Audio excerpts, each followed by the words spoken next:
So now, where's the bridge happen between Saturday Night Live and all the thing? And you were doing skits on Saturday Night Live and stuff. You became much more than just a musician on that show. You became part of the troupe.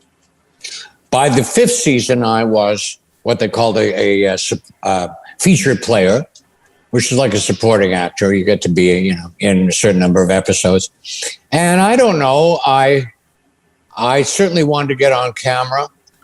And I must give it up to the guys and gals in Godspell back in Toronto in 1972. My first experience of a group of people that were so funny that I said to myself, I want to be more like them. Yeah. They seem to be having more fun than I am. Yeah, just and I don't know, they just, that influence, certainly did just rub off on me. Well, and you touched on it. The Godspell thing basically spawned Saturday Night Live and SCTV. And SCTV, I know. Unbelievable. I think so too. What comedic geniuses.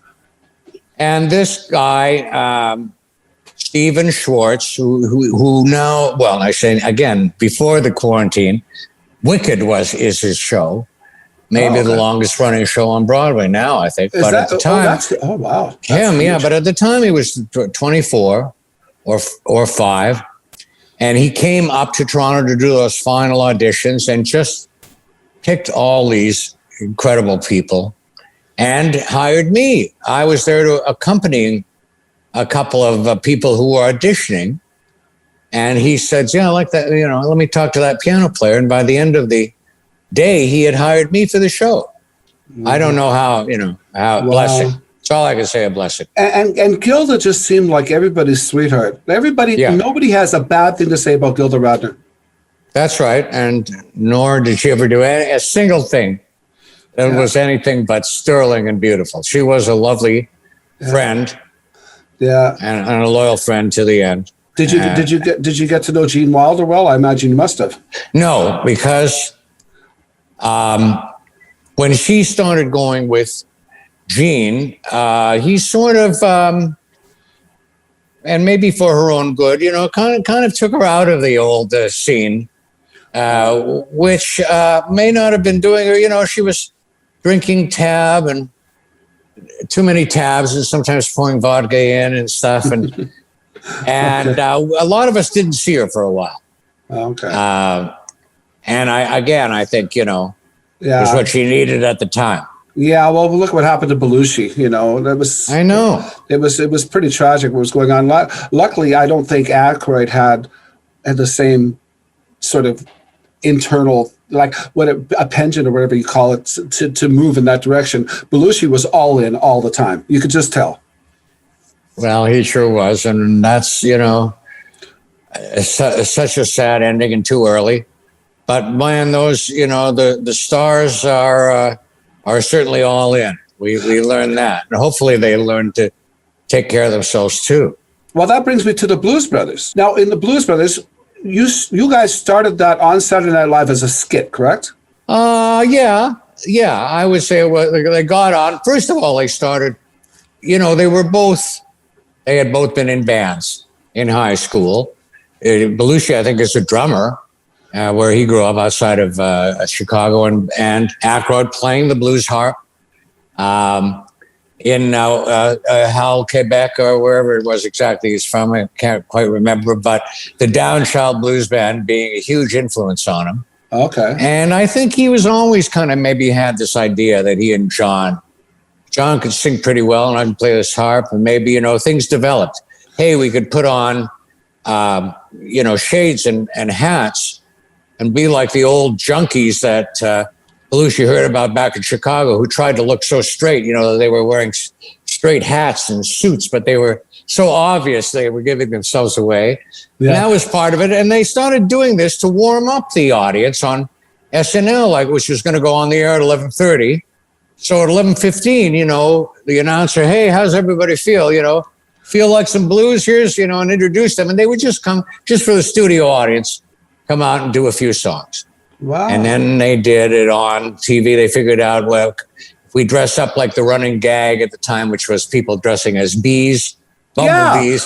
Yeah, that's right. Because they I remember that. I was just going to bring that up. I thought I remember them doing some music like that, dressed as bees. And they did. I'm a king bee, baby. You know, I think that was Belushi's idea, dressed as bees, and that's how they got on the camera. And like that, they got signed to Atlantic Records. Wow. And away they went. And they hired me to put the band together for them. And that first album was great. It was unstoppable. The guys were hot as hell, of course, from Saturday Night Live, and talented as all heck. And like we were saying about Elton and his band, just at that, peak time when they're giving their all, and everybody wanted to play for them. We could have had absolutely anyone. Oh yeah, Donald Duck Dunn and oh god, who else was in that band? And Steve Cropper, of course. Steve Cropper, of course, yeah.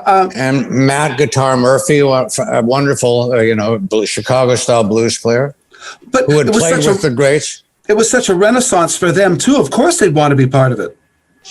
I didn't realize it at the time. Yeah. But yes, it did. It did kind of bring them back. A renaissance for them. And that that album, and you know what, Dan Aykroyd's Rubber Biscuit always blew my mind. That I don't know how he did that phonetic sound, but man, was that incredible.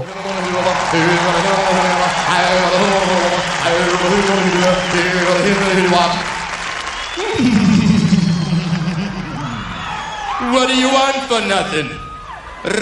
Rubber biscuit?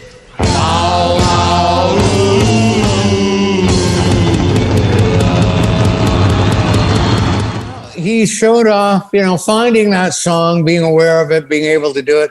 I have to slow it down. Do that? Well, I can't do it. I can't even do it at half the speed. A friend of mine, a country artist. A friend of mine is a country artist up here. He does it really, really well. He nails it. He actually studied it phonetically. It's almost, he says, I had to study it like it was another language. Well, I hope that we were right we were doing it phonetically too, Danny, and and I was kind of around too. And some of the phrases we feel started with the syllable Z-U-L, Zul, Zul, Zul. So ask your friend if there's any Zuls. Hey, thanks for joining us. Check out our other vignettes and full episodes from a wide variety of guests for more great content.